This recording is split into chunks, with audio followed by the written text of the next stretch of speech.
Welcome to the Rise Collective podcast with me as your host, Carrie Jordan Barrett. This is a podcast devoted to incorporating ancient ways into our contemporary lives and enlivening the physical world with spirit. I hope that this episode will enable you to open a portal to remembering your unique ancient wisdom. It is my honor to hold this place to gather and hear stories and teachings from our relations. Before we begin, I like to make a prayer and call in our benevolent guides. We humbly give thanks for your assistance and support today. May our listeners hear what they need to hear in service of their highest good. And so it is.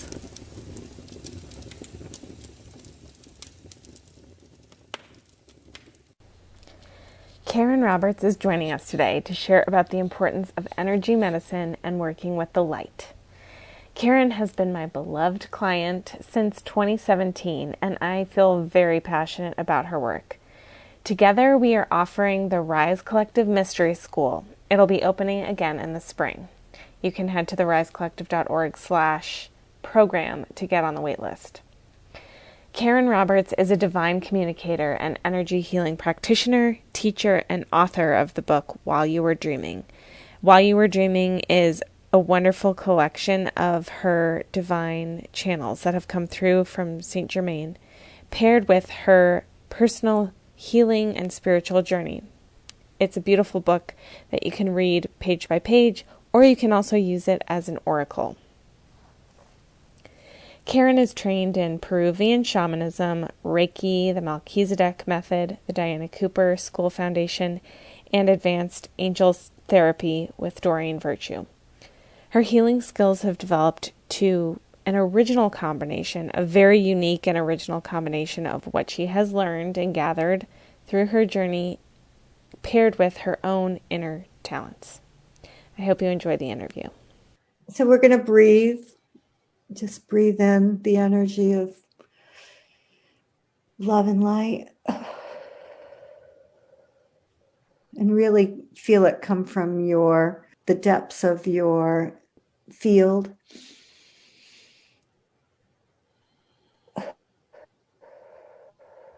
And in through your system. We are calling in the highest and best today. We ask for the presence of God and the Elohim, Mother Mary, Saint Joseph, Jesus, Mary Magdalene, the Archangel Michael, Archangel Raphael, Archangel Gabriel. We ask for the presence of the Great White Brotherhood, or the beings of light that have come back to help humanity. Lord Melchizedek, Lord Saint Germain and the violet flame from source. The physical healers, please. Saint Francis of Assisi, Saint Padre Pio, Saint Master Hilarion, Moses and Buddha, King David, King Solomon, Lord Thoth, Lord Katumi, El Moria, the Pleiadian light beings, please, and the world teachers, Sanat Kumara, Lord Maitreya, and Babaji. We ask today to connect our two healing spaces as one so that only sacred, pure love and light can enter. We ask that it be flanked by the divine feminine, Lady Isis, Lady Nada, Lady Kuan Yin, Pallas Athena, Lady Bridget, Aphrodite, and Saint Joan of Arc. We also ask today to connect with our body elementals, the inner constructors, through the mermaids, the dolphins, the fairies, the unicorns, the dragons, and the healing platinum ray. We are so thankful for this healing time together. We ask the highest and best for ourselves and our families, for humanity, and for planet Earth. Thank you. Amen. Amen. Ooh, I felt that one. I felt that one too. I often feel some emotion come up when I hear you make that invocation. Yeah. Thank you, Karen. You're welcome. Thank you so much, Karen, for joining us today on the Rise Collective podcast. I so admire your work, and I'm so happy you're here. Oh, thank you for having me and for having faith in me. I really appreciate that. I'm delighted to be here as well. I'd love to start with asking you, what is your devotion? Because I know that you are such a devoted person, so devoted to your path. And I'm curious how you approach this word devotion in your life and in your work. It's a good question. Devotion to me is passion. And in my work, I feel that, I heard this expression long ago. I feel that I work for God Incorporated. It's not something that you can divest yourself from in any way. After I had a spiritual awakening in 2008, something just passed through me that I knew I had the ability to help people. And it was so strong that it changed my entire life. And I have been committed to it ever since. And even before the awakening, I was somebody who was always different and felt different.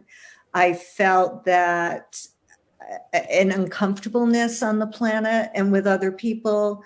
I didn't feel like I belonged anywhere or with anyone. It was a very uncomfortable feeling. There was always trepidation and a lot of fear. So when they woke me up, all of a sudden it was as if a mechanism fell in place in my being. All of a sudden there was one part of me that I knew on the deepest level that I had to pursue this and I had to get it out there, and I couldn't be fearful about it. It was just something that you couldn't stop. It was almost like a faucet or a waterfall of energy that could not be turned off. Yeah, and when that happened, it seems like a lot changed in your life. A lot had to change in your life. I always call it, when people come to me, I've been doing healing work now for 13 years and professionally, and probably eons before that is just coming back to me. But I call it the big left-hand turn, because I know that in people's lives at different junctures, there are times when the energy will either part or come together. And it is like a big left-hand turn. It's like you have to take it. And things just start to show up in your life to steer you in that direction. And I remember shortly after this happened to me, there were so many synchronicities in my life, from seeing repetitive numbers and words on license plates. People would say things, to songs on the radio, to different colors, books on book stands. There were so many things that started to open the door. And that's what happens. The synchronicities are the divine's way of showing you that these are your breadcrumbs. This is what you have to follow. And that's what happened to me. I mean, my life did turn upside down, but there were things that were happening to me that I just couldn't ignore. And, I always think back to one of the first signs that really has always stuck with me, because my dad he lived till he was 89, and he died of dementia. And he was, just a guiding light in my life. And, he was always there for me. And then, when he wasn't there, when his mind wasn't there, it was difficult.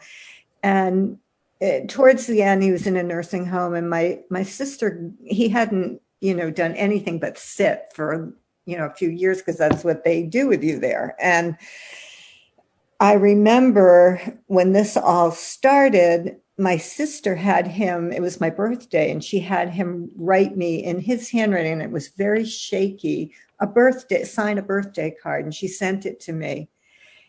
And in that signature, he said, "You are the godliest." And this was before I ever had, before this wake up, had any inkling of that. He had dementia. He had no idea. And I could just feel them. I could feel the power coming through those words on that card.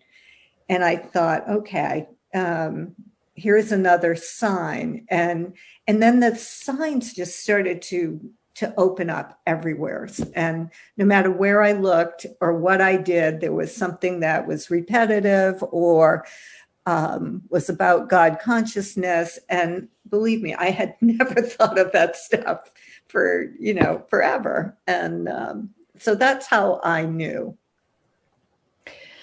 I'm so happy that you shared that story about your father. I haven't heard you share that before. It's beautiful.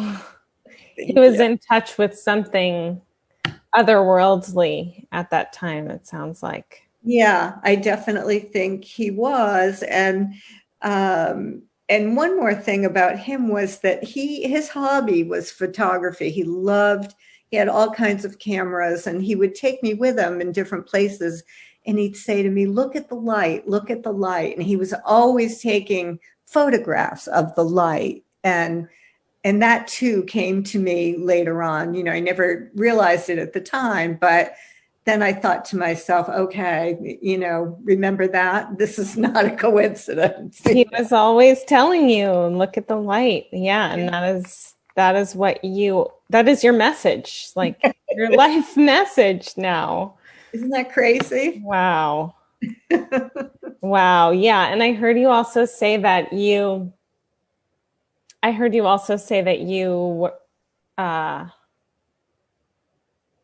that you've done healing work for the past 13 years and eons probably before that. And it's just now all coming back to you. And it sounds to me like this whole 13 plus year journey for you has been a process of demystifying, lifting the veils. And can you speak a little bit more about this veil of amnesia? Because this is what we're doing at the Rise Collective. It's what you do in your work. And so can you speak a little bit more about why we're doing that and what it means to you? Sure. So I feel, I need to say it more strongly than that. I know that I was in, and I believe you were as well, and other people around me, we were in these schools that they called temples, and that we worked with the alchemists and the magicians of the day in Atlantis and Egypt and other early civilizations. And there was a lot of, as people got more knowledgeable, they also had to keep it secret from the powers that be, because it was looked upon as being heresy, So, and, I just read recently that heretics are very much ahead of their time. So what happens is that knowledge that is inside of us, and I really do believe that it is in your DNA and in your body and your soul, was stored in a way that wasn't visible. And that's what we call veils today, because there were a few reasons. One is that we as humans weren't ready for what we could really do as beings of light.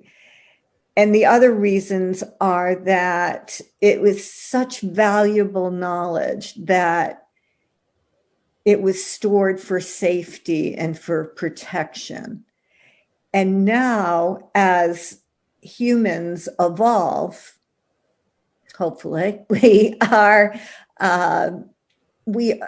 are being given that knowledge. We're being given the key and the openings to that knowledge. So it right now, I feel that it is usable, and I don't make an effort to use it like in a way that I would say, okay, I'm going to use this, what's under this veil. It doesn't work like that. As it comes through in your being, there's a knowingness that, okay, this is correct. This is what I need to say, or this is what I need to do.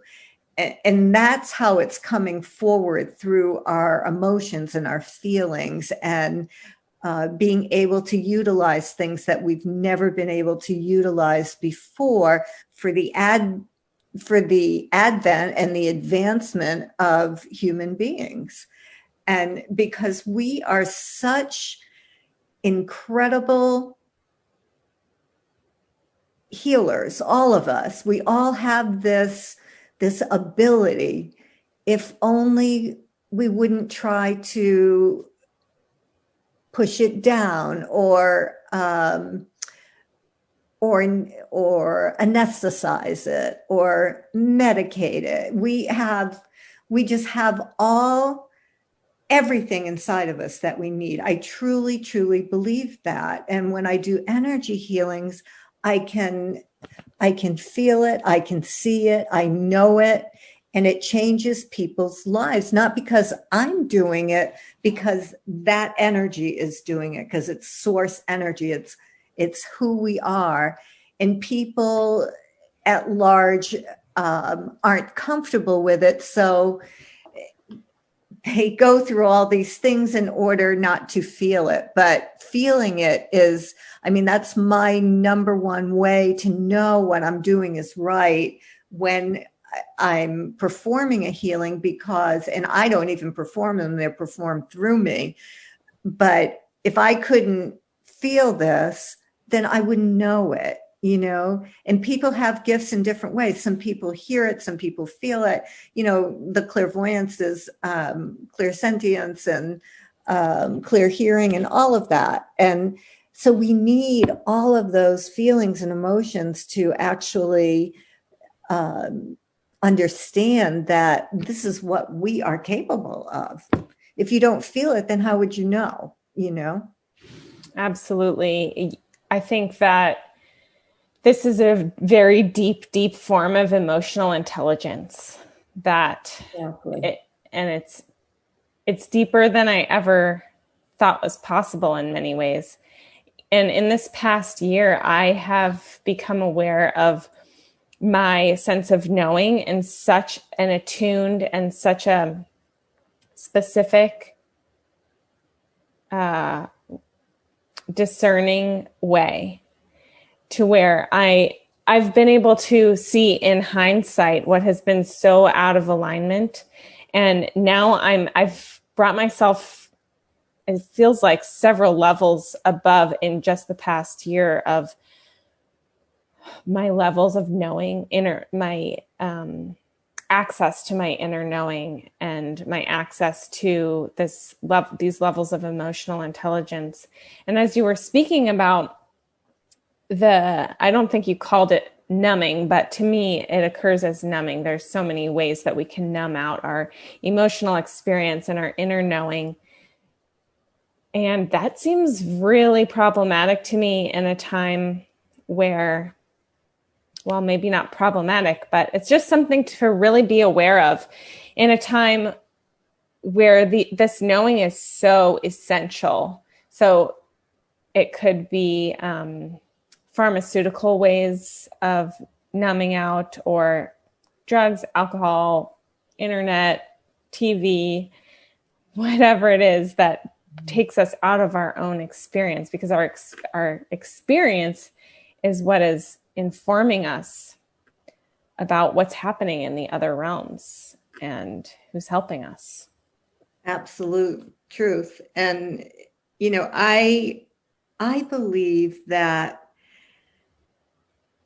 you really have to face something to come to terms with it, you know, and when you're able to do that, then you don't feel the desire to numb it anymore. You know, I see it with a lot of different people that they're in the lower frequencies of fear and guilt and shame and all this childhood stuff that keeps resurrecting itself because it wants to come out. It doesn't want to be there anymore.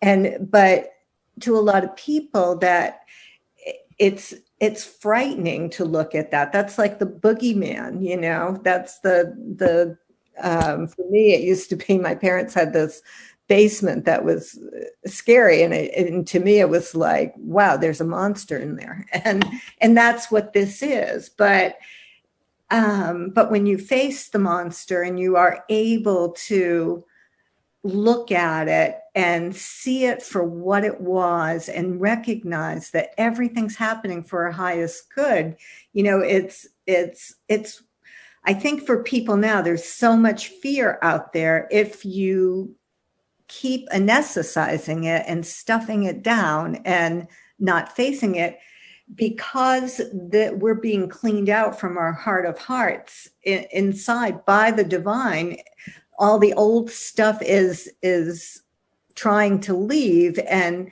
we're being aligned in a new vibration. But before that can happen, you really have to look at it and say, okay, you know, I can face this now, and I recognize it for what it is. That's where energy healing comes in, because it can show you, you know, you've really never done anything wrong. You've experienced all these things in order to help you to grow. And when you look at it that way, you know, you can, it will dissipate. It will start to leave. A lot of people are having dreams, intense dreams right now, because that's another way the divine is coming in and saying, look at yourself, see what it is, because the new energy really can't manifest within us until the old leaves. And that's why, you know, that is all being reconciled. So there's space for this expansion of the DNA, that it can, that we can start to utilize these incredible gifts that humanity is blessed with. So instead of seeing it as something, as a detriment, you know, which is how a lot of what I call, you know, regular people, muggle people look at it, then you have to look at it as, this is who you are.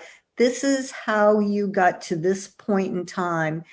And we are advancing, we're evolving. And so we don't need that anymore. We just have to, you know, acknowledge it, clear it out, and then go from there. So you have space to grow. Mm-hmm. Yes, I've really felt you when you were speaking about energy healing, and you seem to have this new, maybe it's not new, but maybe it's my understanding of energy healing is shifting in relationship with you. And it seems like energy healing is a huge lever in what's happening with this shift in the DNA, because it doesn't seem to be able to, from my perspective, happen in any other domain. it's an energetic shift that is happening, and the way that we can accelerate it and support its unfolding is through energy healing.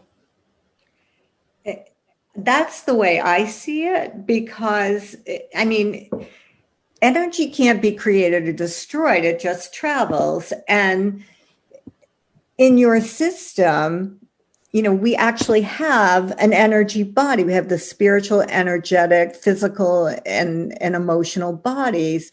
And all of those can be addressed in energy healing. That's the genius of it. It's something that transcends space and time, really. And I know that it does, because when I'm in someone's system and there's something so far back, like, I've worked with people who I've had visions of them being chained in the bottom of a ship in the 1400s, 1600s, in the Civil War, in other world wars. And when you see that, and the person is able to acknowledge it in some way, like, yes, I feel that, and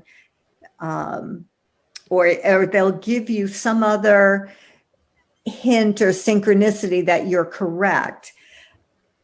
When that happens, you recognize that all time is happening at once within us. There is no separation of the time, because you can go from here we are in the present all the way back to ancient history and see that there was something in this person's, call it a bibliography, so to speak, or biography, and that is still upsetting their system. And once you can extract that and the person can acknowledge it, then it leaves. And there's space for something new. And I can feel it. The client can feel it, and anybody who is, around this person would be able to feel it, because there's a freeing up of the system. Now you can bring the past into the present here. Bringing that light into the system is another tool that people can use with this energy healing. Can we talk about understanding the intricacies of what's happening in an energetic sense, and also kind of in a dimensional sense? It's a tough thing, because there are a lot of vibrations that are varied in degree right now with people. It's all across the board. And you have some people who are waking up, some people who are steeped in fear in the here and now. Some people who so want to just be led in some way. And I say that with love, because, not everybody knows where they're going. This episode of the Rise Collective podcast is sponsored by the Rise Collective. The Rise Collective is a wise women's council with a rotating cast of wise women. Members get weekly video workshops, monthly energy healings with Karen Roberts, a Slack community, and an opportunity to teach their unique medicine if they so choose. The membership launches only a few times a year, so head to therisecollective.org/program to get on the wait list.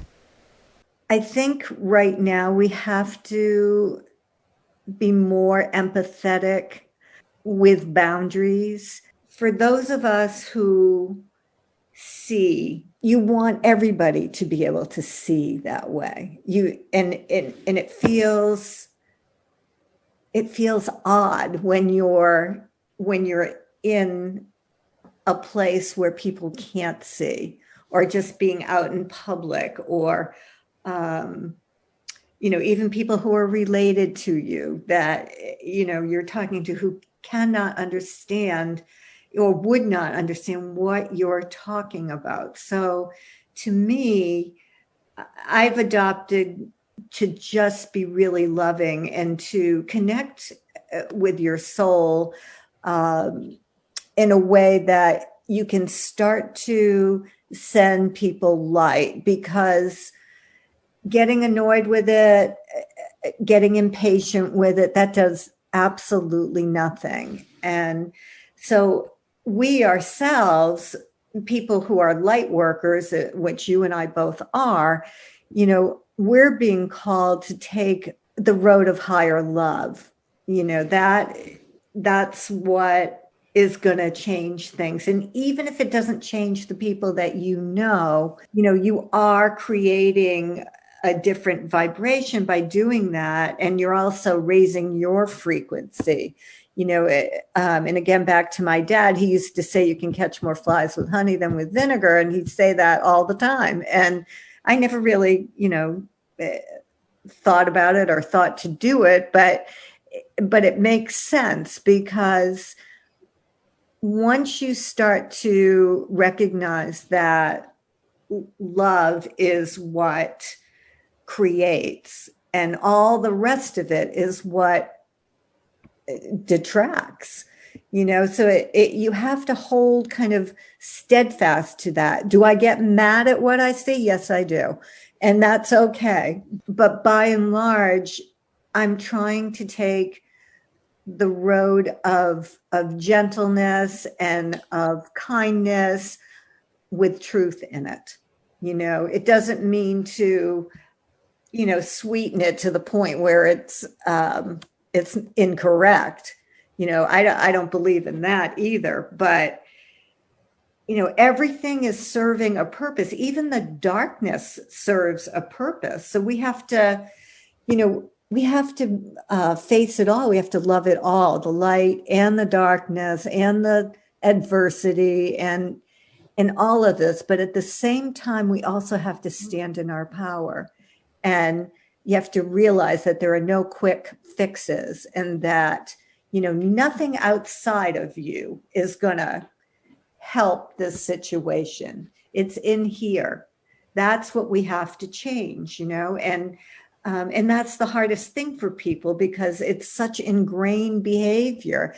And, people are always looking for the next quick fix, and there are no quick fixes. The only way in order to right this ship is to do it in here, and that's my message to people. Like I've spent the last, I don't know, more than 20 years getting to the point where I could believe in myself and love myself,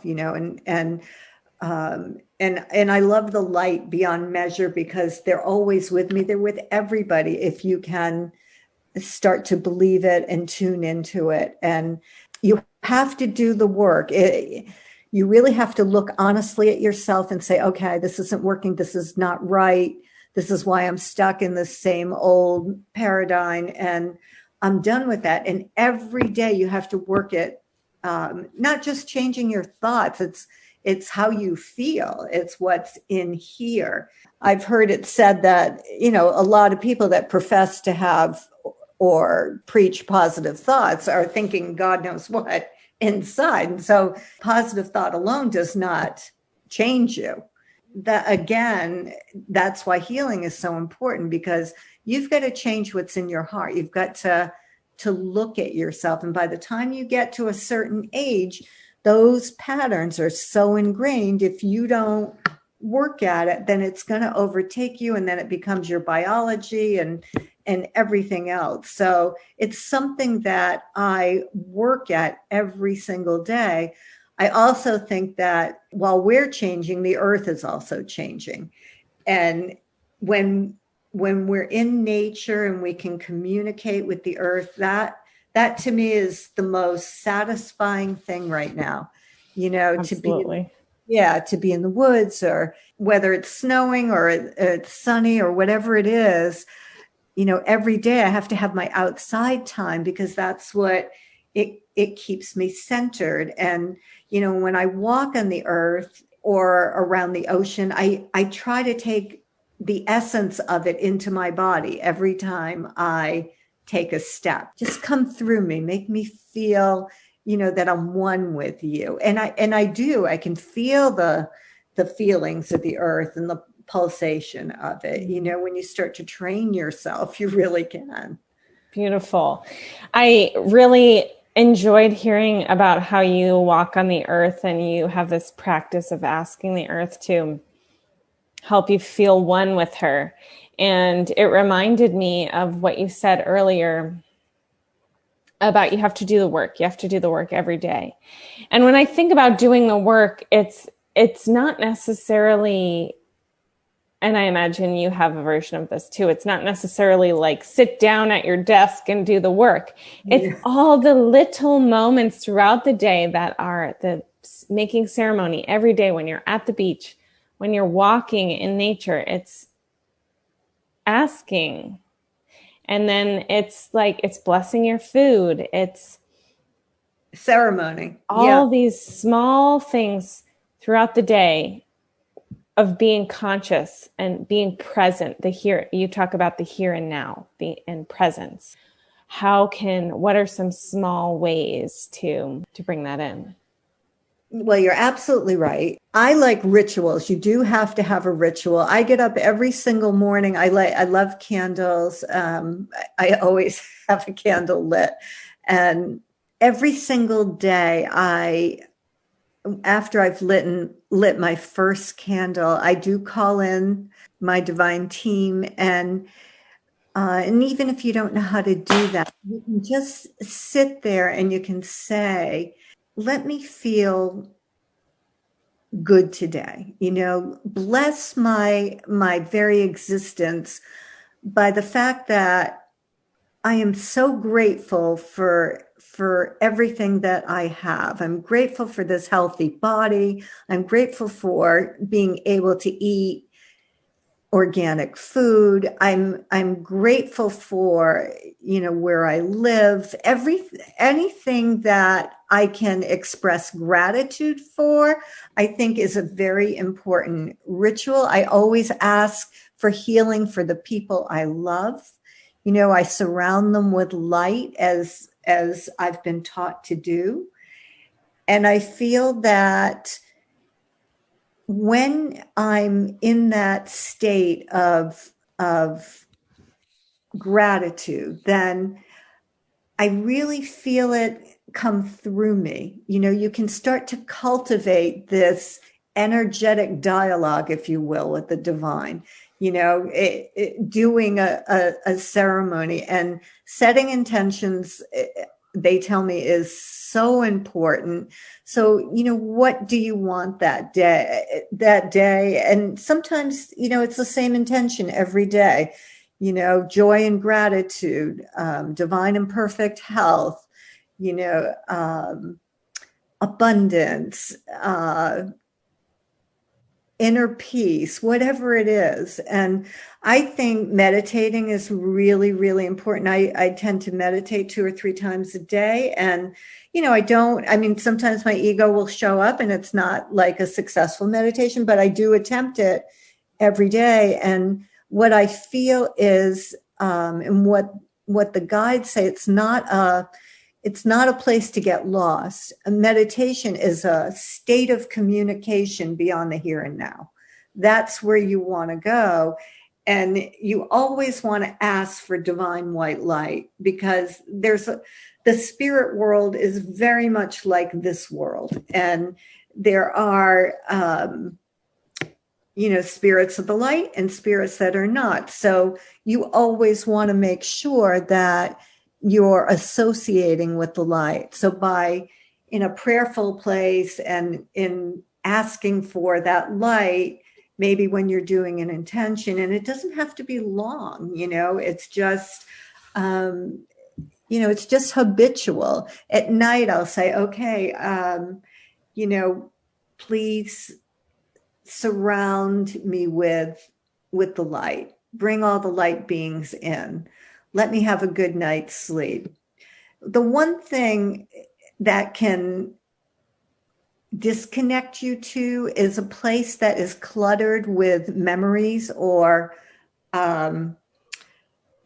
junk. It's really important to have a clear, clean space when you're doing this. That can throw it off. And when your intention is clear, when your space is clear, and you start to routinely do this every single day, I can't understand how you wouldn't see a difference. Agreed. As you were speaking about intention, what I would add to that is I really like what you said about when you wake up, setting an intention of what you want to feel that day. And what I would add is also setting an intention for every conversation you have, every dinner. Like if you have friends over for dinner, my intention is to feel welcomed and welcoming and loving and loved, nourished and nourishing. I'm going to the park with my daughter. My intention is to feel playful and patient and et cetera, et cetera. Yeah. So also taking those little opportunities to set specific intentions as well. I always think of an intention, if you had a bow and arrow and you were doing archery, I always think of the intention as when you pull back the bow and you let the arrow fly, that's where it's going. It's on that trajectory of the intention that you set. So that's a great thing to do. Beautiful. That's a great image to keep when you're setting it. I'm tracking the time here, and I've heard you say that if you want to understand the mystery, then you have to understand ancient wisdom. And when we started, you were speaking about these temples and the schools that we were in. Can you speak about why it's important to incorporate these ancient ways in our contemporary times? It's a good question. And to me, it's important because we evolved from that. This is where we came from. These are our roots. This is what we were taught. And now we have an expansion going on, an opportunity to, as the veils are being removed, then we have this opportunity to use this energy from ancient times. You can even connect to the pyramids or to a spiral or to a wave, sacred geometry that is from those ancient times. And since it's all energy, you're connecting to the vibration of that ancient wisdom or knowledge that is coming back to us. I mean, if it wasn't something that we needed to connect with, then it would be lost, and it's never lost. It's always, resurrecting itself in some way. And I mean, they say there are, it's not just the pyramids in Egypt, there are little pyramids everywhere. And when you connect to that vibration, you're connecting to a very high chord of love. That, I mean, these were the original alchemists. These were, the beings who could literally change matter, and that's what we're doing. That's what we're going back to. That everything always comes from thought, and I know that thought is information, that love is creation. So if that's true, then those two things together, we can mentally create anything, good or bad. That's why it's so important to be cognizant of your thoughts and not give, that any not give that any leeway to move to something that isn't fruitful or positive or for your highest good. Yeah, it seems really important in these times to be aware of what we're taking in, what we're hearing, and often as a result of those things, what we are creating. Because if like you say, thought and light are information. And so when we take in this information that is created in service of our indoctrination, that's how we're being informed. That's going to be the information that we then continue to perpetuate and create if we're constantly taking that in. So how can we switch that information that we're taking in to actually be of the light and actually be of our guides and of the divine? Well, the number one thing we can do is to ask. It's really important to ask because everybody has a divine team. Everybody has light beings with them. And, it takes a little while to develop a relationship for some people with them. And that's one of the reasons, because of the law of free will. I mean, this is a free will universe or free will planet.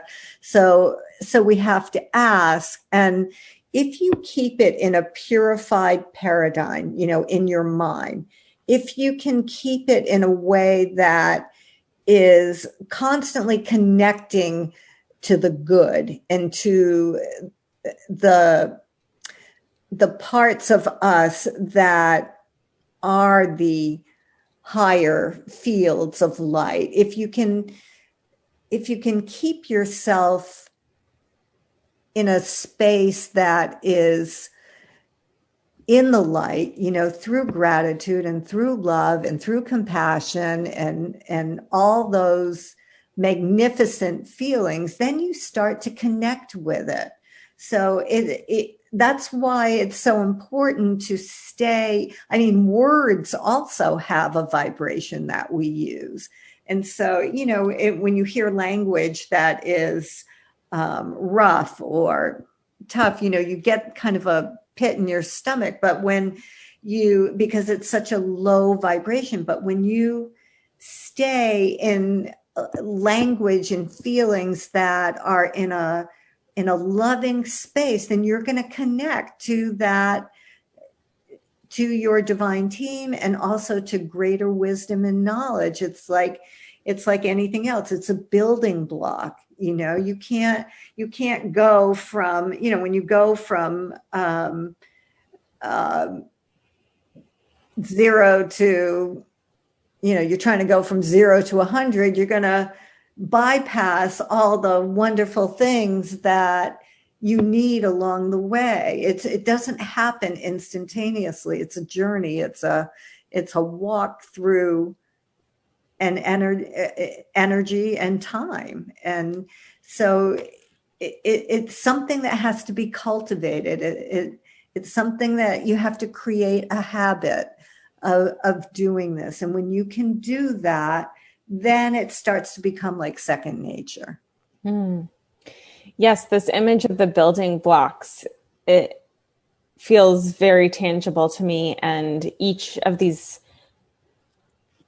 techniques and what do I want to call them? Techniques, I guess just techniques that you've taught us here can be one of those building blocks. So intention, creating ceremony, using uplifting words. Exactly. Yes. Language. Each one of these, and maybe you do one a month for the listeners, or one a week, to really anchor it into your system and to your life. And Absolutely. It makes a really big difference. Yeah, it certainly does. And the thing to remember is that if you have old wounds inside of you, and they keep coming up when you're trying to incorporate the higher energies through words and feelings and ceremony. Then a really good thing that I have learned to do is to take some ancient symbols like the pyramid, or like, a lot of people, the heart shape or the spiral, or